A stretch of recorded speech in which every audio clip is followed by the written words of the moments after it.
Maka marilah kita mengkaji surat At-Taubah ini. Sekali lagi, surat ini tidak dimulai dari Bismillah. Bara'atum minallah. Kalau kita perhatikan secara nahwu, bingung, ujug-ujug khabar mubtadanya nggak kelihatan atau tidak ditemukan. Itu kan bara'atunnya nakirah, sehingga kedudukannya sebagai khabar. Kalau pakai S PO berarti dia predikat, subjeknya nggak ada. Ibarat kata ngomong ini Budi cuma Budi, lah ini hilang.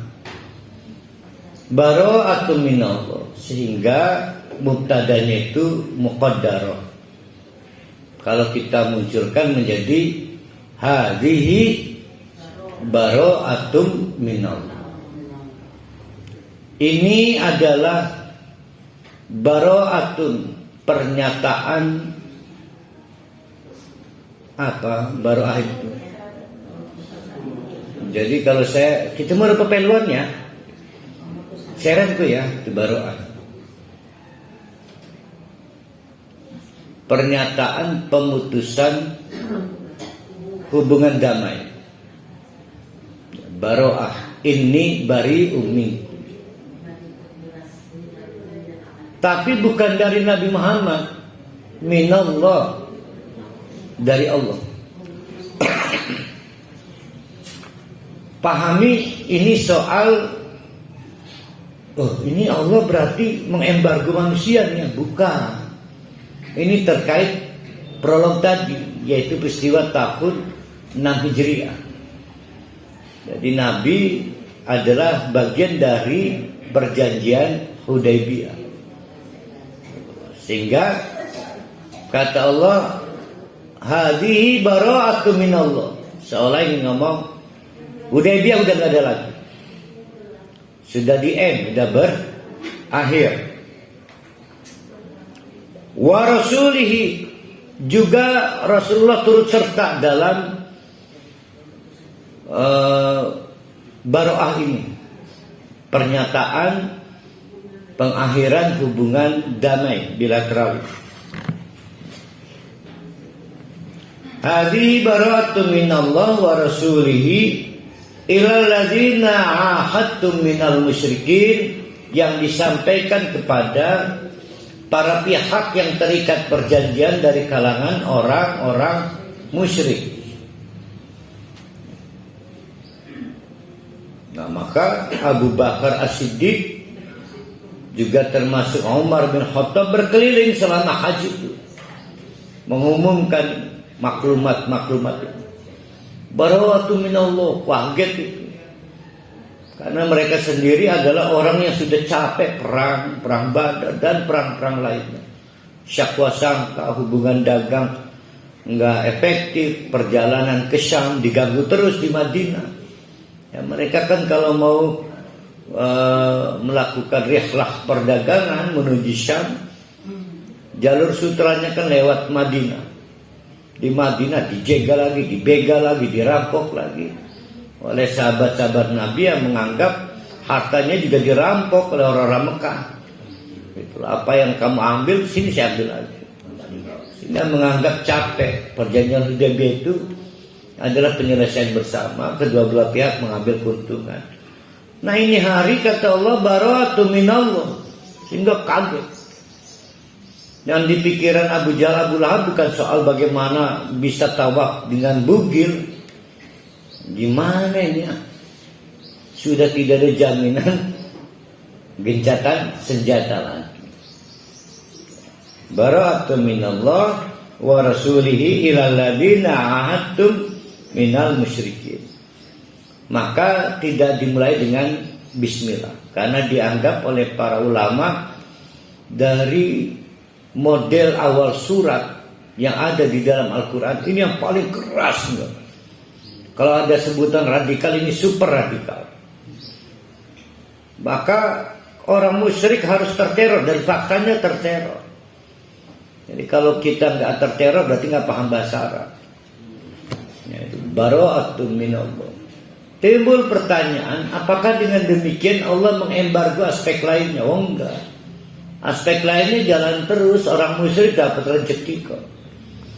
Orang kafir dapat rezeki. Orang musyrik dapat rahmat Allah. Orang kafir tidak dapat rahmat Allah. Tetap emang orang kafir nggak dikasih oksigen, kan dikasih oksigen. Tapi sudah tidak ada jaminan gencatan senjata lagi. Berarti di sisi lain ada perintah. Di ayat berikutnya nanti muncul dua kemungkinan perintahnya, karena belum kita baca ayatnya. Sudah boleh membunuh atau wajib membunuh. Nah ini yang kemudian dianggap menjadi teror besar buat orang-orang Mekah dan orang-orang musyrik yang memang sering ada di Mekah.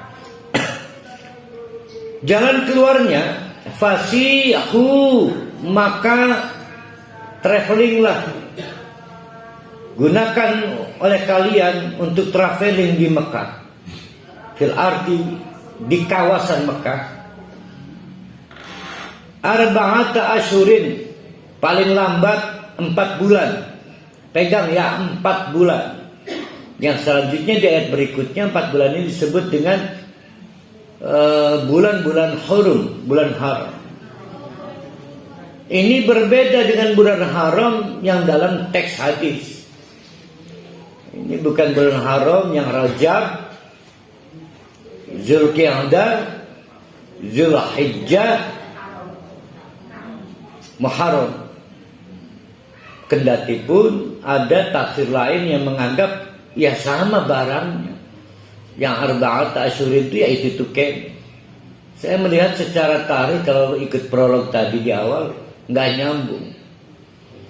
Ya, jadi 4 bulan itu adalah 4 bulan ke depan akan mulai diberlakukan peraturan Mekah sebagai kawasan steril dari orang musyrik. Dan Ka'bah adalah bangunan steril dari praktek-praktek bid'ah, praktek khurafat, kemusyrikan. Nah ini mau wong Serang berangkat haji niat musyrik.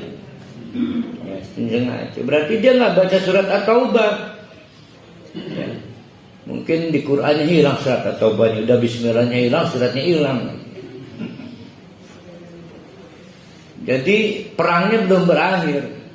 Dulu dengan siapapun yang mengganggu Mekah, kalau hari ini ada haji, pengen bid'ah, pengen hurafat, ya berarti masuk dalam skema atau dia wajib diperangi. Untung Ibnu Saud galak di sana, memonitoring siapa yang melakukan pelanggaran kejahatan, maksudnya pidana di sana. Kadang-kadang saya sedih. Yang saya tahu dari dulu, Zam-Zam itu dikuota, dibatasi. Boleh dibawa pulang bagi jamaah dari manapun. Ana sing sohor ngok, kami gitu mau gak usah jadikan itu barang curian. Bagaimana tidak mencuri, orang tinggal di Mekah dalam kekuasaan Ibnu Saud dibatasi. Bangga amat mencuri, sedih. Kan sudah dibatasi kuota. Sama lah dengan polisi orang ngejelang, kita harus helm. Kejahatan juga. Yang saya sedih itu baru pulang haji, tidak ada yang berubah hatinya. Makanya kita yang harus nata diri. Jangan membuat teman-teman yang berangkat haji gelap mata. Karena kita rewel. Jangan lupa jam-jam untuk sana. Gelap mata mereka. Karena pengen membahagiakan yang nunggu di tanah air. Jadi karena kita rewel, jangan lupa jam-jam. Karena kita gering, akhirnya saking pengen membahagiakan teman-teman handai tolan yang nunggu di tanah air, beriotan sampai koper di sini jam-jam. Ada yang tempat bedak barang di bukit sini jam-jam. Lotion segala, Allah Akbar. Niat amat. Kenapa dilakukan cara-cara itu? Karena mereka salah paham itu ilegal. Ilegal itu artinya tidak thayyib. Jadi jangan merasa bangga. Bukan. Kalau bukan karena izin Allah, nggak ke bawah ini. 2 jerigen. Urusan maksiat izin Allah. Maksiat. Maka diberikan 4 bulan masa untuk persiapan. Bagi yang memang pengen masuk Islam, berhenti melakukan bid'ah di seputaran Ka'bah. Waktunya 4 bulan. Silakan konsultasi rembuk keluarga, rembuk saudara, rembuk suku. Kalau memang harus ada aset yang dimuamalahkan, silakan dimuamalahkan, jual beli. Kalau mau bertahan dalam kemusyrikan harus pindah dari Mekah. Kalau ngotot bertahan, maka 3 kemungkinan. 1, ditawan, ditahan, dibunuh, atau diawasi. Berarti diawasi ini dalam pemantauan kan. Berarti wajib lapor. Wa'lamu annakum ghairu mu'jizillah. Ketahui ya oleh kalian, jangan coba-coba cari akal bulus. Jangan bikin modus. Annakum, karena sesungguhnya kalian ghairu mu'jizillah, bukan lawan setara dengan Allah. Tidak akan mungkin bisa kalian melemahkan Allah. Jadi udah di ultimatum dulu. Ada razia depan. Cari modus. Nah, polisi bisa dikadalin. Ini mah Allah yang dihadapi. Jadi walaupun gak ngomong, bagi yang bertauhid tahu Allah itu ghairu mu'jiz. Tapi dimunculkan juga dalam ayat ini, sehingga secara keseluruhan surat Al-Baqarah adalah surat yang detail menjelaskan. Termasuk menjelaskan annakum ghairu mu'jizillah. Kalian tidak akan bisa sampai kapanpun membuat Allah itu lemah, baik dalam keputusannya, tindakannya, maupun tujuan-tujuannya. Wa annallah muhzil kafirin. Bahkan sebaliknya Allah lah yang bakal membuat orang-orang yang bertahan. Nah, al-kafirin maksudnya setelah 4 bulan mereka tetap ngotot tidak mau masuk Islam, berarti namanya al-kafirin. Maka dapat dipastikan dengan cara Allah orang-orang kafir itu akan terhina. Itu ayat 2. Ayat 3-nya itu baru tadi itu disebutnya pembukaan. Nah, ini isinya nih. Azanun, pengumuman. Azan itu pengumuman. Azanun, pengumuman bahwa waktu sholat sudah masuk. Azan itu pengumuman bahwa waktu sholat sudah masuk. Qomat adalah ajakan untuk sholat dimulai. Paham kan? Jadi bapak-bapak lagi berkumpul. Udah jam 1. Salah. Jangan adzan. Qomat aja langsung. Karena adzan adalah pengumuman waktu sholat masuk. Bukan ajakan sholat. Siapa yang bilang ajakan sholat? Ajakan sholat itu iqamah. Maka manajemen adzan itu ada karena adanya masjid atau mushola atau tempat ibadah yang disepakati. Tapi kalau karena akan adanya sholat dilaksanakan namanya iqamah. Wa azanun, dan pengumuman minallah dari Allah sekaligus juga include wa rasulihi dan Rasulullah ilan nas, bukan kepada orang Islam nih, kepada seluruh manusia hari itu dan sampai sekarang. Sampai sekarang berlaku umum dan berlaku sampai kapan pun. Yaumal Hajjil Akbar, bahwa yang tadi disebutkan di ayat 1, ayat 2 akan diberlakukan resmi mulai pada waktu Haji Akbar. Dimulai pada waktu Haji Akbar. Kapan itu? Hah? Tanggalnya? Zaman Nahri kapan?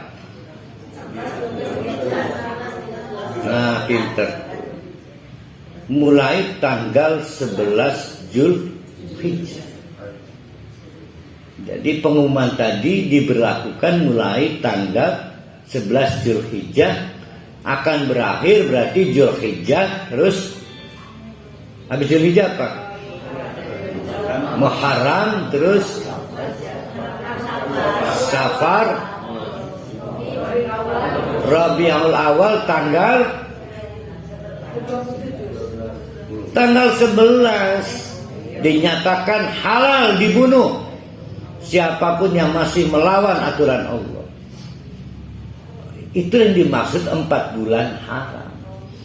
Jadi 4 bulan haram. Selama 4 bulan ini, semenjak tanggal 11 Zulhijjah, kan ini yang menahri dipakai, sampai tanggal 11 Rabiul Awal itu dinyatakan haram membunuh orang kafir. Tapi setelah tanggal 11 Rabiul Awal itu surat At-Taubah. Jadi punya waktu 4 bulan, yang mau jual rumah silakan,